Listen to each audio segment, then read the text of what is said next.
ان پہ جو آپ اس وقت مناظر دیکھ رہے ہیں یہ سعودی عربیہ کا ایک واقعہ ہے جو عرب کے تمام میڈیا چینل کی زینت بنا رہا اور اس وقت پاکستان کے سوشل میڈیا پلیٹ فارم پہ بہت تیزی سے اس کو شیئر کیا جا رہا ہے۔ اس واقعے میں ایسا کیا ہے کہ اس کو شیئر کرنا ضروری تھا؟ جس پہلو نے مجھے مجبور کیا کہ اس پہ ویڈیو بنائی جائے وہ اس کا آخری نقطہ ہے جو بہت خوبصورت ہے۔ واقعہ کچھ یوں ہے کہ سعودی عرب کے تاریخی شہر نجران سے تعلق ایک شخص محمد بن مرسل سے کسی موقع پر زبانی تلخ کلامی کی وجہ سے اپنے کزن کا قتل ہو گیا۔ اب عدالت نے ان کو قید کر لیا، کافی دیر یہ قید میں رہے۔ بالآخر عدالت نے یہ فیصلہ سنایا کہ اس قتل کے قصاص میں ان کی گردن اڑا دی جائے، یعنی سزائے موت سنا دی گئی۔ اب مقتول کے جو ورثہ ہوتے ہیں شرعی طور پر ان کے پاس یہ حق ہوتا ہے کہ وہ یا تو اپنے قتل کے بدلے میں دیت لے لیں یا پھر فی سبیل اللہ معاف کر دیں۔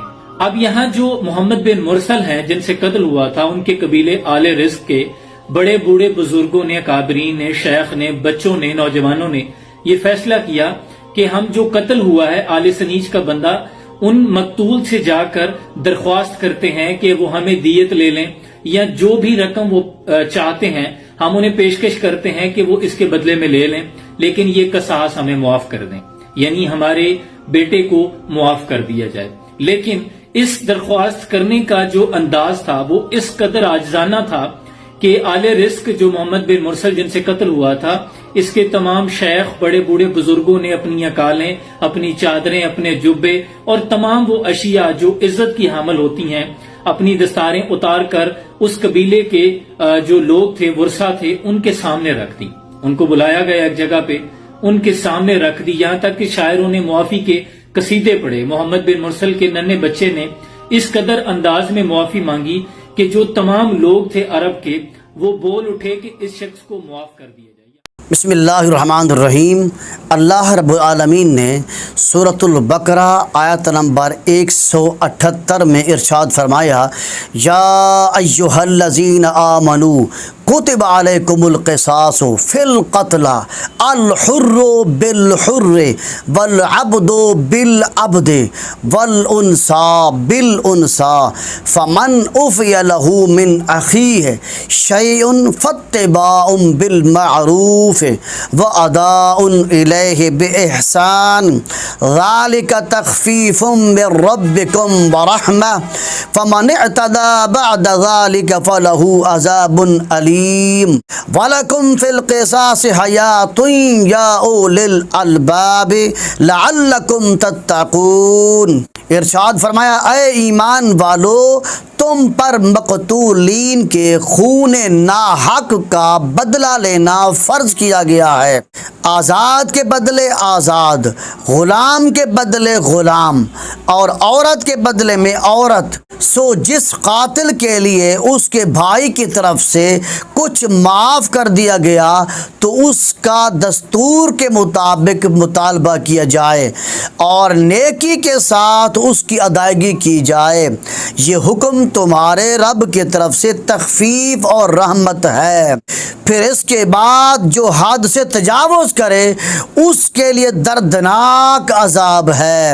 ارشاد فرمایا، اور اے عقل مند لوگو، تمہارے لیے خون کا بدلہ مشروع کرنے میں زندگی ہے تاکہ تم ناحق قتل کرنے سے بچو۔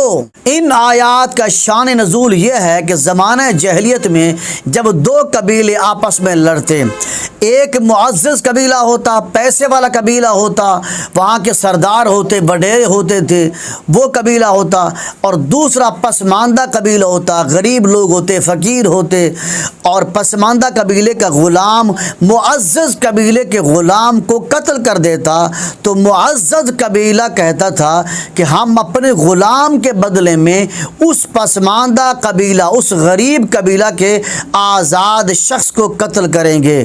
اسی طرح اگر پسماندہ قبیلہ کی کوئی عورت معزز قبیلہ کی کسی عورت کو قتل کر دیتی تو معزز قبیلہ کہتا تھا کہ ہم اپنی عورت کے بدلے میں پسماندہ غریب قبیلے کے مرد کو قتل کریں گے۔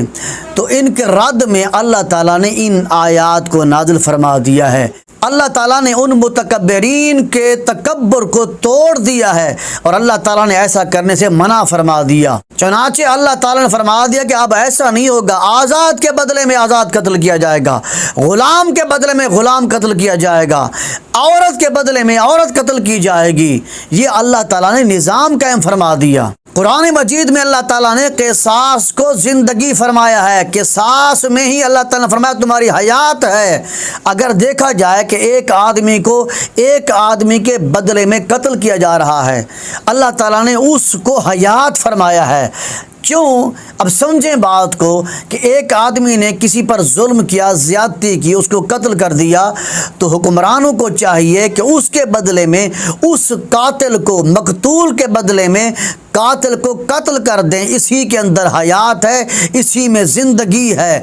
اگر اس کو دوسرے لفظوں میں کہا جائے تو پھر وہ بھی غلط نہیں ہوگا کہ اسی میں ہی ملک وطن کی ترقی ہوتی ہے کہ جب مقتول کے بدلے میں قاتل کو قتل کیا جائے۔ اور اسی طرح اللہ تعالیٰ نے ایک اور مقام پر ارشاد فرمایا، سورۃ المائدہ آیت نمبر 45، فرمایا وَكَتَبْنَا عَلَيْهِمْ فِيهَا أَنَّ النَّفْسَ بِالنَّفْسِ وَالْعَيْنَ بِالْعَيْنِ وَالْأَنْفَ بِالْأَنْفِ وَالْأُذُنَ بِالْأُذُنِ وَالسِّنَّ بِالسِّنِّ وَالْجُرُوحَ قِصَاص فَمَنْ تَصَدَّقَ بِهِ فَهُوَ كَفَّارَةٌ لَهُ وَمَنْ لَمْ يَحْكُمْ بِمَا أَنزَلَ اللَّهُ فَأُولَئِكَ هُمُ الظَّالِمُونَ۔ ارشاد فرمایا اور ہم نے ان پر تورات میں یہ فرض کیا تھا کہ جان کے بدلے جان، اور آنکھ کا بدلہ آنکھ، ناک کے بدلے ناک، اور کان کے بدلے کان، اور دانت کے بدلے دانت ہے، اور زخموں میں بدلہ ہے۔ تو جس نے خوشی سے بدلہ دیا تو وہ اس کے گناہ کا کفارہ ہے، اور جو اللہ کے نازل کیے ہوئے احکام کے موافق فیصلہ نہ کریں سو وہی لوگ ظالم ہیں۔ ان قرآنی آیات کو بیان کرنے کا مقصد یہ ہے کہ اللہ تعالیٰ نے انسانوں کو زندگی گزارنے کا اصول بتایا ہے، قاعدہ بتایا ہے۔ تو جس ملک میں یہ قانون نافذ ہے، جس ملک میں یہ نظام نافذ ہے، اس ملک میں ترقی ہے، اس ملک میں امن ہے، اسی ملک میں سلامتی ہے۔ جیسا کہ سعودی والے ہیں، درجنوں ملکوں سے وہاں پر لوگ جاتے ہیں، حج بھی کرتے ہیں، عمرہ بھی کرتے ہیں، اور وہاں پر کوئی کاروبار بھی کرتے ہیں، مزدوریاں بھی کرتے ہیں، لیکن کسی کو جرت بھی نہیں ہے کوئی کسی کے ساتھ جھگڑا کرے، کوئی کسی کے ساتھ لڑائی کرے، یا کوئی کسی کو قتل کر دے۔ ان کو قانون کا پتہ ہے کہ سعودی میں اتنا سخت قانون ہے کہ اگر کوئی شخص کسی کو قتل کرے گا تو اس مقتول کے بدلے میں قاتل کو قتل کیا جائے گا۔ وہاں یہ نہیں دیکھا جاتا کہ یہ غریب ہے یا امیر ہے، فقیر ہے یا کیا ہے، نہ، وہاں قانون سب کے لیے برابر ہے، چاہے بادشاہ ہوں چاہے عام لوگ ہوں۔ اگر کسی نے کسی کو قتل کیا تو اس مقتول کے بدلے میں قاتل کو قتل کیا جاتا ہے۔ لیکن جس ملک میں یہ قانون نام کی کوئی چیز ہی نہ ہو تو وہاں پر ظاہر فساد ہوں گے، لڑائیاں ہوں گے، جھگڑے ہوں گے، فتنے فساد ہوں گے۔ تو جس ملک میں لڑائیاں، فتنے فساد ہوں، قتل و غارت ہوں، اس ملک میں امن بھی نہیں ہوگا، سلامتی بھی نہیں ہوگی، وہ ملک کبھی ترقی نہیں کر سکتا۔ یہ اللہ کا قانون ہے اور اللہ تعالیٰ نے ایمان والوں پر فرض کیا ہے۔ تو جو ایمان والے ہیں وہ اسی قانون پر